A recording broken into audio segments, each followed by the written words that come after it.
Hi నమస్తే welcome to red TV. నేను మీ ప్రత్యూష. ప్రస్తుతం మనతోని సీనియర్ జర్నలిస్ట్ అయిన భరద్వాజ్ గారు మనతో ఉన్నారు. సార్తో మాట్లాడి మరిన్ని విషయాలు తెలుసుకుందాం. నమస్తే సార్. నమస్తే. సార్, నిన్న రాత్రి యాంకర్ స్వేచ్ఛ గారు ఆత్మహత్య చేసుకోవడం జరిగింది. ఇందులో చాలా సంచలన వ్యాఖ్యలు బయటకు వస్తున్నాయి. కొందరేమో ఇది ఆత్మహత్య కాదు హత్య అంటున్నారు, ఇంకొందరు లేదు ఇది ఆత్మహత్యనే అని చాలా మంది అంటున్నారు. ఇందులో ఎంతవరకు నిజం ఉంది, అసలు ఏంటి నిజం అనేది చెప్తారా సార్? అంటే ఎంతవరకు నిజం ఉంది అనేది పోలీసులు నిర్ధారించాలి. అయితే కేసు ఫైల్ అవుతోంది, ఓకే, దర్యాప్తు జరుగుతుంది. దర్యాప్తు జరిగిన తర్వాత వాస్తవాలు ఏంటి అనేది బయటికి రావాల్సి ఉంది. హత్య అవటానికి కూడా ఛాన్సెస్ ఉన్నాయి. ఏ విధంగా సార్? అంటే హత్య అంటే ఏదో ఘర్షణ జరిగి ఉండొచ్చు, ఇద్దరు వ్యక్తుల మధ్య ఘర్షణ ఉంది అని చెప్తున్నారు అక్కడ. అయితే జనరల్గానే ఆత్మహత్య కూడా హత్యే. మనం ఆత్మహత్య అని చర్చించుకుంటున్నాం, కానీ ప్రతి ఆత్మహత్య కూడా హత్యే. అంటే ఎవరో ఏదో పద్ధతిలో ఎవరినో గాయపరిస్తే మానసికంగా, అంటే వాళ్ళని వాళ్ళు అంతం చేసుకునే వైపు డ్రైవ్ చేసేలాగా ఎవరో పని చేస్తారు. ఆ పని చేయటం వలన చచ్చిపోతారు. ఎవరైనా ఆత్మహత్యలు చేసుకున్నటువంటి వాళ్ళందరూ కూడా ప్రతి ఆత్మహత్యకి రీజన్స్ ఉంటాయి. ఆ కారణం కల్పించిన వాళ్ళు ఎవరో ఉంటారు, వాళ్ళ మీద కేసులు పెట్టరు. అందుకని అదేదో ఆత్మహత్య ఏదో వీక్ అంటే వాళ్ళు మానసికంగా వీక్ అయ్యారు, వాళ్ళు స్థైర్యాన్ని కోల్పోయారు అని విచిత్రమైన ప్రకటనలు ఇచ్చేస్తారు. కానీ ఆ స్థైర్యం ఎలా కోల్పోతారు, వాళ్ళు ఎందుకు కోల్పోతారు? సామాజిక బాధ్యత ఉంటుంది కొంత. అంటే సామాజిక బాధ్యత అంటే తన పెయిన్ని పంచుకోవడానికి ఎవడూ లేడు అని వాళ్ళు లోన్లీనెస్ ఫీల్ అయినప్పుడే ఆత్మహత్యలు జరుగుతాయి. ఒకటేమో ప్రెజర్ పెట్టిన వాళ్ళు కారణం, ప్రెజర్ పెట్టడం వలన చచ్చిపోతారు. ఆ ప్రెజర్ షేర్ చేసుకుని బలానా వాళ్ళ సపోర్టుతో మనం దానిలో నుంచి బయటపడగలం అనేటువంటి కాన్ఫిడెన్స్ వాళ్ళ చుట్టూ ఉన్నటువంటి ఇతర ప్రపంచం ఉంటుంది కదా. ఇప్పుడు ఒక భర్త భార్యని వేధిస్తూ ఉన్నాడు, లేదు ఒక బాయ్ ఫ్రెండ్ ఒక గర్ల్ ఫ్రెండ్ని వేధిస్తున్నాడు ఏదో కారణం చేత. అతనితో ఫైట్ చేయాలి అని ఆ అమ్మాయి అనుకున్నప్పుడు ఆ అమ్మాయికి సపోర్ట్గా నిలబడి ఆ అమ్మాయి చెప్పేటువంటి మాటలు విని ఆ అమ్మాయిని సపోర్ట్ చేస్తూ తన తరఫున యుద్ధం చేసి తన్ని ఆ సమస్యలోంచి బయటకు తీసుకురా వచ్చేటువంటి ఒక సెక్షన్ ఆఫ్ పీపుల్ ఉండాలి కదా. ఫ్రెండ్స్ ఉన్నారు అమ్మాయికి, కానీ వీళ్ళందరూ నా తరఫున నిలబడతారు అని అమ్మాయి ఫీల్ అవ్వలేదు. ఫీల్ అయి ఉంటే ఇలా జరగదు. ఒకవేళ ఆత్మహత్య అయి ఉంటే ఆ అమ్మాయికి ఆ ధైర్యాన్ని ఇవ్వలేకపోవడం ఈ సమాజం తాలూకా లోపం. అందుకని అది ఒక రకంగా తన ఫ్రెండ్ సర్కిల్ నుంచి ఆ స్థైర్యాన్ని ఇవ్వలేకపోవడం వలన జరిగిన ఆత్మహత్యగా గనక చూస్తే వీళ్ళు చేసిన హత్యగా భావించాల్సి ఉంటుంది అని. రెండోది, అవతల వైపు నుంచి ఎవడైతే ప్రెజర్ పెట్టాడో వాడు చేసిన హత్యగా కూడా చూడాల్సి ఉంటుంది. ఇది ఆత్మహత్య యాంగిల్లో. ఒకవేళ హత్యగా దీన్ని హత్య చేసి ఆత్మహత్యగా చూపించేటువంటి ప్రయత్నం కూడా జరిగింది. ఒక లుంగీతో హ్యాంగ్ చేసినట్టుగా ఉంది అక్కడ విజువల్. ఆమె కాళ్ళు కూడా అసలు కిందే పెద్ద ఇబ్బందికరంగా లేదు. గతంలో బిక్కి సీను విషయంలో కూడా ఇదే జరిగింది. అతనిది కూడా మొదట ఆత్మహత్య అన్నారు, కానీ వాతావరణం అలా కనిపించలేదు. చాలా సందర్భాల్లో ఇలాంటివి జరుగుతాయి. కానీ ఒక మనిషిని, అంటే అవతల వాళ్ళ ఆర్గ్యుమెంటుని విని ఇది హత్య కానీ ఆత్మహత్య కానీ ఎందుకు జరుగుతుంది, పర్సనల్ ఏదో దగ్గర వాళ్ళ నుంచి జరిగిన కార్యక్రమమే. అంటే దగ్గరైన వాళ్ళు ఒకరి స్పేస్ను ఒకరు గౌరవించుకోవటం అనేది ఖచ్చితంగా జరగాలి. అంటే డిఫరెన్స్ ఆఫ్ ఒపీనియన్ ఖచ్చితంగా ఉంటుంది. ఏ ఇద్దరు వ్యక్తులు ఒకే అభిప్రాయంతో ఉండరు. అవతల వాళ్ళు తమకి వ్యతిరేకమైన అభిప్రాయం చెప్పినప్పుడు నా అభిప్రాయం నువ్వెందుకు గౌరవించవు అని యుద్ధం చేయటం తప్పు. యుద్ధం చేయకుండా ఓకే నువ్వు నా కంటే భిన్నమైనటువంటి అభిప్రాయంతో ఉన్నావు కాబట్టి ఈ క్షణం నుంచి మనం కలవటం మానేస్తే బెటరు అనుకుని విడిపోవడం మంచిది. అలా కాకుండా కన్విన్స్ చేయటమో బుల్డోజ్ చేయటమో చేస్తారు సహజంగా. రిలేషన్లో ఉన్నప్పుడు ఒకళ్ళ మీద ఒకళ్ళు ఒక రకమైనటువంటి పెత్తనం చలాయించేటువంటి ప్రయత్నం కూడా జరుగుతుంది. అలాంటి సందర్భాల్లో కూడా బుల్డోజింగ్ జరుగుతుంది. అలాంటి ఇష్యూ ఏదో ఉంది తన లైఫ్లో. అంటే ఒకటి, తన సమస్యని షేర్ చేసుకుని తనకి మద్దతుగా నిలబడే వాళ్ళు ఉన్నారు అనేటువంటి భరోసా లేకపోవడం వలన జరిగి ఉండొచ్చు. రెండోది, ఇది అటువైపు నుంచి ప్రెజరైజ్ చేసి జరిగి ఉండొచ్చు. ఆ ప్రెజర్లో భాగంగా నా మాట వినలేదు కాబట్టి, లేకపోతే నా అభిప్రాయంతో కన్విన్స్ అవ్వలేదు కాబట్టి అని ఒక ఆగ్రహానికి గురై వాళ్ళ అవతల నుంచి ఏదైనా, అవతల వ్యక్తి ఎవరైతే హంతకుడు ఉన్నారో, లేదు అవతల ఎవరైనా ఉండొచ్చు, వాళ్ళు ఏదైనా చేసి ఈ అమ్మాయి చనిపోయిన తర్వాత తమని తాము సేవ్ చేసుకోవడం కోసం ఇది క్రియేట్ చేసి ఉండొచ్చు. సార్, మీరు ఇప్పుడు ఇందాక అన్నట్లే ఒకవేళ ఆత్మహత్య యాంగిల్లో చూసినట్లయితే ఈ స్వేచ్ఛ గారు ఎవరైతే ఉన్నారో ఈవిడ ఒక సీనియర్ జర్నలిస్ట్ సార్. అంటే ఈమె ఇలాంటి సందర్భాలు ఎన్నో ఎదుర్కొని ఉంటుంది. అంటే ఆత్మహత్యలు కానీ, హత్యలు కానీ ఇలాంటి సిచ్యువేషన్ చాలా ఎదుర్కొంటుంది. అలాంటి ఒక గుండె ధైర్యం గల వ్యక్తి ఇలాంటి ఆత్మహత్యకు పాల్పడిందని మీకు అనిపిస్తుందా? అంటే ఇందులో గుండె ధైర్యము మరొక ధైర్యము ఉండవండి. అంటే ఎవరి సమస్యలు వారివే, ఎవరి కంపార్ట్మెంట్ వారిదే. తను అవుట్ సైడర్గా ఇష్యూని మాట్లాడటం వేరు, ఇన్సైడర్గా ట్యాకిల్ చేయటం వేరు, హ్యాండిల్ చేయటం వేరు. హ్యాండిల్ చేయాల్సి వచ్చినప్పుడు ప్రాపర్గా ఈ అనుభవంతో, అంటే తను చూసినటువంటి, తను విన్నటువంటి విషయాల నుంచి, తనకు ఏర్పడినటువంటి భావాల నుంచి తను దీన్ని ఫైట్ చేయాలి అని అనుకుంటే కనుక నిలబడి ఫైట్ చేయాల్సి ఉంది. ప్రతి మనిషి జీవితంలోనూ చాలా సందర్భాల్లో ఒక డైలమా వస్తుంది. ఆ డైలమా వచ్చినప్పుడు ఇంకా జీవితాన్ని కొనసాగించడం అనవసరం అనే ఒక ఎడ్జ్ వస్తుంది. ఆ ఎడ్జ్ వచ్చినప్పుడు ఏం పర్వాలేదు, నాకు సపోర్ట్ చేసేవాళ్ళు ఎంతమంది ఉన్నారు, నేను ఒక్కసారి వాళ్ళ దగ్గరికి వెళ్ళి ఓపెన్ అయితే వాళ్ళందరూ నన్ను రెస్క్యూ చేస్తారు అనేటువంటి ఒక భరోసా. ఆ భరోసా లేనప్పుడు మాత్రమే చాలా ఆత్మహత్యలు ఎలా జరుగుతాయంటే అవతల నుంచి ఉన్న ప్రెజర్ వలన జరగవు, తన వెనక ఎవరూ లేరు అనేటువంటి నైరాస్యం నుంచి జరుగుతాయి.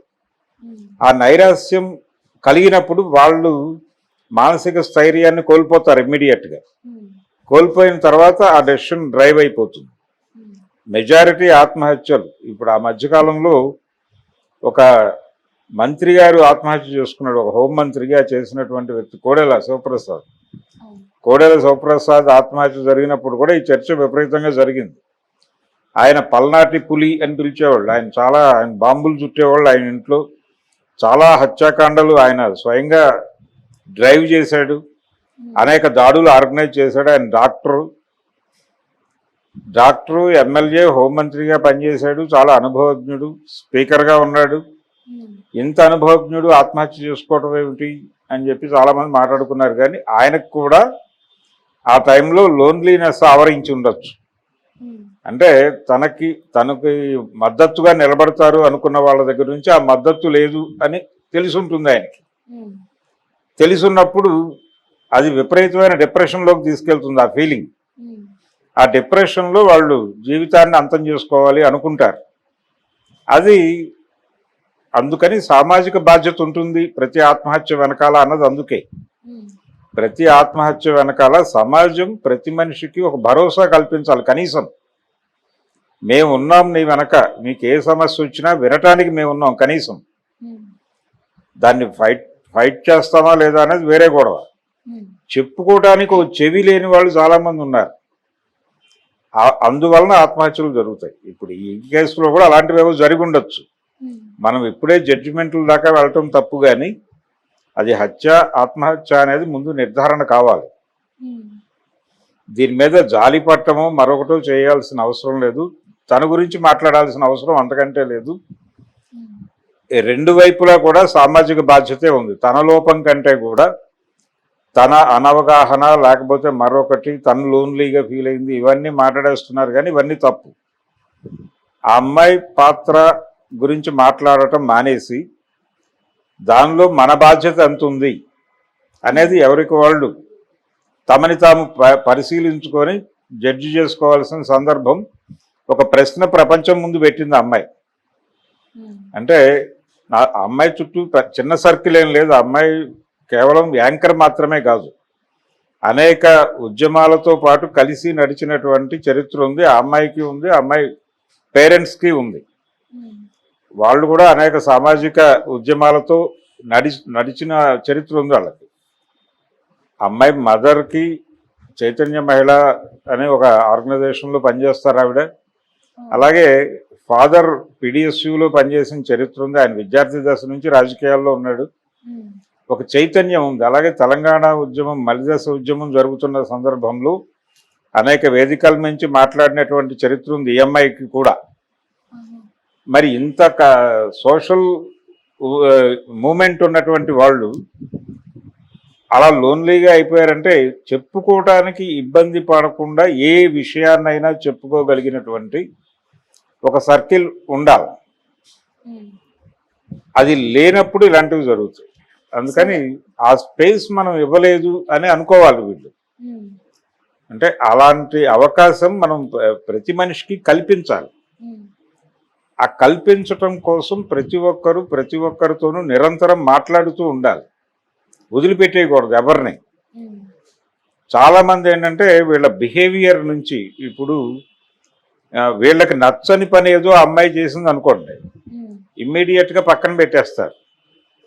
లేదు వీళ్ళకంటే భిన్నమైన అభిప్రాయం ఉంటే ఆ అమ్మాయి నుంచి పక్కకి జరగటం వేరు, కానీ తనతో మాట్లాడుతూ ఉండాలి. నీకు నాకు ఈ ఏరియాలో డిఫరెంట్ ఒపీనియన్ ఉంది, నీ అభిప్రాయం నాకు నచ్చలేదు, కానీ నువ్వు ఎలా ఉన్నావు, ఏం చేస్తున్నావు, ఎలా ఉంది ప్రస్తుతం అని సరదాగా రోజు ఫోన్ చేయటం అనేది ఒక డైలాగ్ ఉంచుకోవాలి.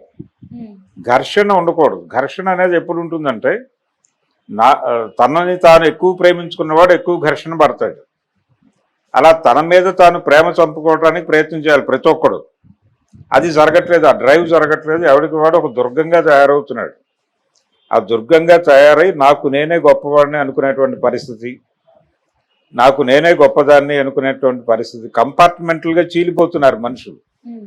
ఈ కంపార్ట్మెంట్లుగా చీలిపోవడం వలన పక్క కంపార్ట్మెంట్లో ఏం జరుగుతుందో ఈ కంపార్ట్మెంట్కి తెలియట్లేదు. తెలియకపోవడం వలన వాళ్ళు కూడా షేర్ చేసుకోవాలని అనుకోవడం లేదు. అందుకని ఈ రకమైనటువంటి మరణాలు ఎక్కువ అవుతున్నాయి సమాజంలో. దీన్ని కేవలం ఈ స్వేచ్ఛ గారే కాదు సార్, అంటే ఈవిడికి మీరు అన్నట్లే ఈవిడికి సొసైటీలో చాలా పలుకుబడి ఉంది, అంటే వాళ్ళ ఫ్యామిలీ బ్యాక్గ్రౌండ్ కావచ్చు అన్నిట్లో. అలాంటి ఆవిడ ఆత్మహత్యకు గురైంది. ఇంకా సాధారణ వ్యక్తులు కూడా ఎక్కువ మంది ఈ మధ్యకాలంలో సూసైడ్స్కి అటెంప్ట్ చేస్తున్నారు.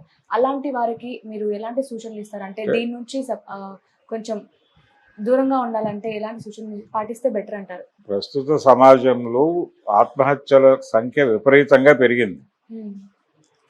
అన్ని సెక్షన్స్లోనూ జరుగుతున్నాయి. ఒక పర్టికులర్గా ఏదో స్ట్రెస్ వచ్చి కాలేజీ స్టూడెంట్స్ లేకపోతే హాస్టల్లో ఉండేటువంటి విద్యార్థినులు వాళ్ళు ర్యాంకులు రాలేదనో ఒత్తిడికి గురై చనిపోతున్నారు అనే వార్తలు ఆ మధ్య విపరీతంగా చూసేవాళ్ళం.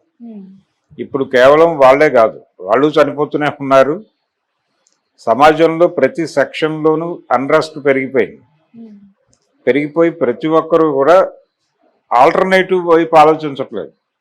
అంటే మనకి ఒక సామెత ఉంది, 4 గోడల మధ్య బంధించి కొడితే పిల్లి కూడా పులవుతుంది అని ఒక సామెత ఉంది. అలాంటి సందర్భం వచ్చినప్పుడు పులిగా మారాల్సిన పిల్లులు తమని తాము చంపేసుకునే ప్రయత్నం చేస్తున్నాయి. అందుకని ఫైట్ చేయాల్సిన అవసరం ఉంది. సమస్యలు ఉన్నాయి, ఈ సమస్యల నుంచి బయటపడటానికి మనం ప్రయత్నం చేయాలి. అలాగే సమాజాన్ని మనతో ఉండదు, సమాజం లేనప్పుడు కన్విన్స్ చేసుకోవడానికి కోసం సమాజంతో కూడా డైలాగ్ పెట్టాలి, మాట్లాడుతూ ఉండాలి. నిరంతర ప్రక్రియ ఇది. అంటే మీరు రోజువారీ యుద్ధంలో ఉండాల్సిన అవసరం ఉంది మీ జీవితం ముందుకెళ్ళాలంటే అనేటువంటి ఫీడ్బ్యాక్ నిరంతరం పిల్లలకి ఇవ్వాలి తల్లిదండ్రులు. అలాగే ప్రతి ఫ్రెండు ఎవరినైనా సరే రోజు ముందు ఆప్యాయంగా పలకరించండి. మీకంటే వాళ్ళు వేరే పార్టీకి చెందినవాడు అయి ఉండొచ్చు, వేరే రాజకీయ అభిప్రాయాలు కలిగి ఉండొచ్చు, ఏదైనా కావచ్చు, కానీ ముందు మాట్లాడండి, సరదాగా ఉండండి. దేన్ని భారీగా తీసేసుకుని మనసుకు పట్టించుకోకండి. మనసుకు తీసుకుని మీకు నచ్చలేదు కాబట్టి దాడి చేసే ప్రయత్నం చేయకండి. దాడి చేయొద్దు, బుల్డోజ్ చేయొద్దు. అవతల వాళ్ళ అభిప్రాయాన్ని గౌరవించండి. మీరు ఎలా యూనిట్ అవతల వాళ్ళు కూడా ఒక యూనిట్. మీకు ఏ సెక్యూరిటీ లేకపోతే ఏ గౌరవం కోరుకుంటున్నారో అదే గౌరవాన్ని అవతల వాళ్ళకు కూడా ఇవ్వండి.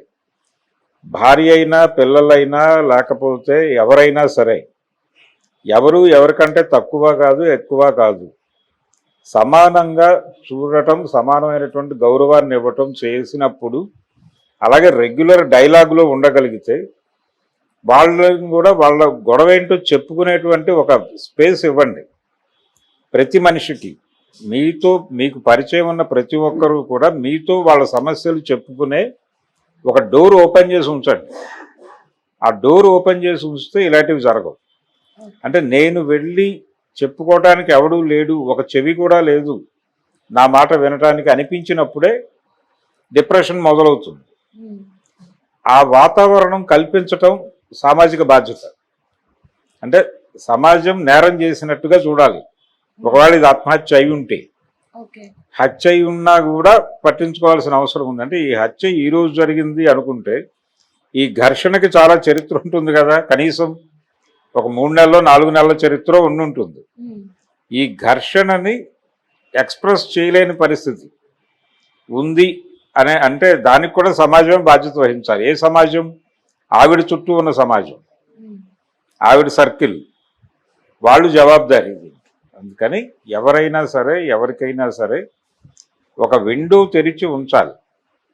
ఏం పర్లేదు, ఇదిగో ఈ మనిషికి మనం వెళ్ళి చెప్పుకోవచ్చు అని ప్రతి మనిషి కూడా ఎవరికి వాడు మా కంపార్ట్మెంట్ మాది, మాకు ఇతరుల గొడవలు అక్కర్లేదు, మా గొడవలే చాలా ఉన్నాయి, ఈ పద్ధతిలో మాట్లాడేస్తున్నారు, ఆలోచిస్తున్నారు. దీని నుంచి బయటకు వచ్చి మనిషి సంఘజీవి అని ప్రతి ఒక్కళ్ళు ఆ ఎరుకతో బిహేవ్ చేస్తూ ఉండగలిగితే ఈ ఆత్మహత్యలు నివారించడం అనేది పెద్ద కష్టమేం కాదు. ఆత్మహత్యలు కానీ హత్యలు కానీ, ఈ ఆత్మహత్యలు